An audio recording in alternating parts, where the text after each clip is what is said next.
ஆகையால் பொல்லாதவர்களாகிய நீங்கள் உங்கள் பிள்ளைகளுக்கு நல்ல ஈவுகளை கொடுக்க அறிந்திருக்கும் போது பரலோகத்தில் இருக்கிற உங்கள் பிதா தம்மிடத்தில் வேண்டிக் கொள்ளுகிறவர்களுக்கு நன்மையானவைகளை கொடுப்பது அதிக நிச்சயம் அல்லவாம். மத்தேயு 7:11. ஒவ்வொரு குடும்பத்திலையும் குழந்தைகளை வளர்ப்பதற்காக பெற்றோர் நிறைய தியாகங்களை பண்றாங்கங்க. தான் பட்டினியா இருந்தாலும் பிள்ளைகள் பிடித்த உணவுகளை சாப்பிட வைப்பாங்க. தனக்கு புது உடை இல்லைன்னாலும் பிள்ளைகள் நல்ல உடை அணிய வேண்டும்னு விரும்புவாங்க. தான் படிக்கவில்லை என்றாலும் பிள்ளைகள் நல்ல பள்ளிகளில் கல்லூரிகளில் படிக்க வைப்பாங்க.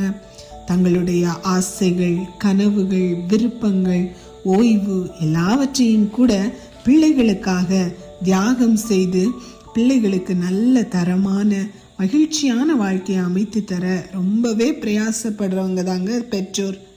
இந்த உலகத்துல கொஞ்ச நாள் நம்ம கூட இருக்க போற பெற்றோரே இப்படி பார்த்து பார்த்து செய்யும்போது நம்மை உருவாக்கி பாதுகாத்து ஒருபோதும் விலகாமல் நித்தியமாய் நம்ம கூட வரப்போகும் இயேசு கிறிஸ்து எவ்வளவு பார்த்து பார்த்து செய்வாருங்க. அதனால கவலைப்படாதீங்க.